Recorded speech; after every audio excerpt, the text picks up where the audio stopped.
સુરતમાંથી ઝડપાયેલા નકલી પનીરનો report negative આવ્યા બાદ સરકાર એક્શનમાં આવી હોય તેમ આરોગ્ય મંત્રી પ્રફુલ પાનસેરિયાએ નિવેદન આપી જણાવ્યું હતું કે પનીર અસલી કે એનાલોગ છે તે અંગે હોટલ અને રેસ્ટોરન્ટમાં ફરજિયાત બોર્ડ લાગશે।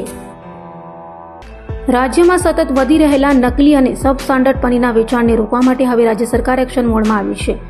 આરોગ્ય મંત્રી પ્રફુલ પાનસેરિયાએ કડક સૂચના આપી છે કે હવેથી રાજ્યની તમામ હોટલ, રેસ્ટોરન્ટ અને કેટરિંગ સંચાલકોએ ગ્રાહકોને પીરસવામાં આવતું પનીર અસલી છે કે એનાલોગ તેની જાણકારી ફરજિયાતપણે બોર્ડ પર પ્રદર્શિત કરવી પડશે।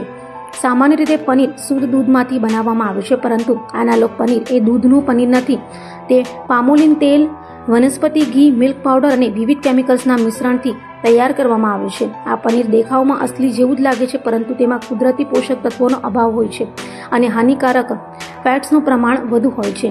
આરોગ્ય મંત્રીએ જણાવ્યું હતું કે હોટલ અને રેસ્ટોરન્ટ્સમાં નફો વધારવા માટે આ પ્રકારના સબસ્ટાન્ડર્ડ પનીરનો વ્યાપક ઉપયોગ થઈ રહ્યો છે, જે લાંબા ગાળે નાગરિકોના સ્વાસ્થ્ય સાથે ગંભીર ચેડા કરી શકે છે।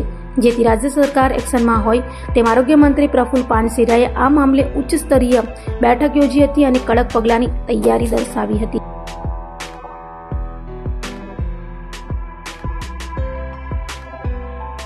ગત તારીખ 3/3/2026 રોજ ફૂડ સેફ્ટી ઓફિસરને સાથે રાખીને પાંડેસરામાં ભીડભંજન સોસાયટીની અંદર 1400 કિલોગ્રામ પનીરનો જથ્થો સીઝ કરવામાં આવેલો, જેના માલિક જે છે મહેશકુમાર શર્મા હતા અને આ જે જથ્થો છે એનો જે નમૂનો છે ફેલ જતાં આજે એના વિરુદ્ધમાં પાંડેસરા પોલીસ સ્ટેશનમાં BNS કલમ 274, 275 અને 318(4) કલમ મુજબ ગુનો દાખલ કરવામાં આવેલ છે।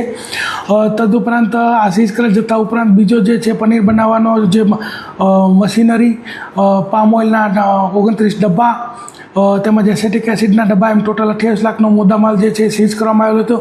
આ લોકો જે છે છૂટક 220 રૂપિયામાં જે પનીર છે એ વેચતા હતા।